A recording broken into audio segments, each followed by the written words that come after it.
Hello friends, ఈరోజు video ఏంటంటే periods తర్వాత ఇంటిని పూజ గదిని ఎలా శుభ్రపరచుకోవాలో తెలుసుకుందాం.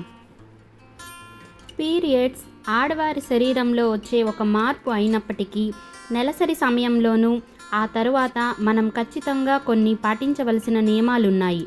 ఈ పనులు కూడా మన ఆరోగ్యాన్ని ఇంకా మన ఇంట్లోని వారి ఆరోగ్యాన్ని కాపాడుకోవడం కోసమే. ముందుగా ఇల్లంతా బూజులు దులుపుకోవాలి. పీరియడ్స్ తర్వాత ఇంటిని, ముఖ్యంగా మనం వాడే బెడ్ కవర్స్, బెడ్షీట్స్ మరియు పరిసరాలను శుభ్రం చేయటం చాలా అవసరం. ఇది ఇన్ఫెక్షన్లు రాకుండా, బ్యాక్టీరియా పెరగకుండా మరియు చెడు వాసనలను నివారించి హైజీన్ను కాపాడుకోవడానికి, అలాగే మనం ఆరోగ్యంగా ఉండడానికి హెల్ప్ అవుతుంది.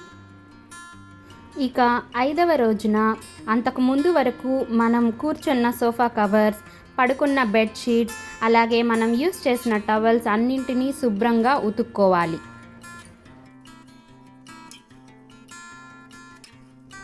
ఇల్లు తుడుచుకోవడానికి వాడే వాటర్లో కొంచెం కల్లుప్పు వేసుకొని ఇల్లంతా మాప్ చేసుకోవాలి.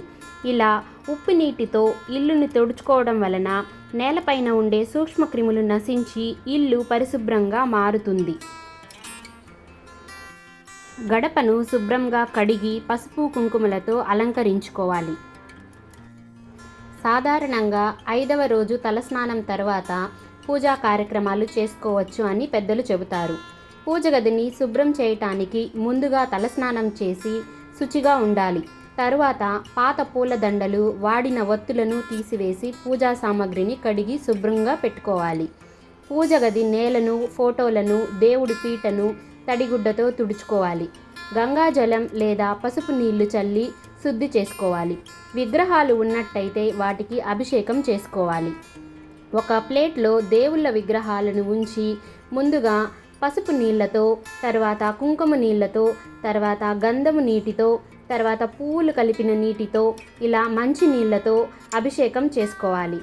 తరువాత విగ్రహాలకు పసుపు, గంధం, కుంకుమ బొట్లతో అలంకరించుకొని వాటిని మన పూజ గదిలోని వాటి స్థానంలోకి ఉంచుకోవాలి. తర్వాత ఇంట్లో పూజ గదిలో ధూపం వేయడం మన సాంప్రదాయంలో ఒక ముఖ్యమైన ఆచారం. దీనికి ఆధ్యాత్మికంగాను, ఆరోగ్యపరమైన అంశాలతోనూ ముడిపడి ఉన్నది. ఇంట్లోని అపవిత్రతను, అలాగే నెగిటివ్ ఎనర్జీని తొలగించి ఇల్లు, పూజా స్థలాన్ని శుద్ధి చేయటానికి ధూపం వేస్తారు. ధూపం పొగ ఇంట్లోని గాలిని శుభ్రపరుస్తుంది. సువాసనతో కూడిన ఈ పొగ వలన పాజిటివ్ ఎనర్జీని పెంచి ఇంట్లో ప్రశాంతమైన వాతావరణాన్ని కలిగిస్తుంది. అలాగే నెలసరి సమయంలో వచ్చే ఒత్తిడి, అలసటలను తగ్గించడంలో కూడా హెల్ప్ అవుతుంది. ఇలా 5వ రోజు తలస్నానం చేసి ఇల్లు శుభ్రం చేసుకున్న తర్వాత దేవునికి ధూపం చూపించి పూజను తిరిగి ప్రారంభించడం ఆనవాయితీగా మన పెద్దల నుంచి మనము స్వీకరించాలి. ఇలా నెలకు ఒకసారైనా క్లీన్ చేయటం వలన ఇల్లు శుభ్రంగా, మనము ఆరోగ్యంగా ఉంటాము. Thank you for watching.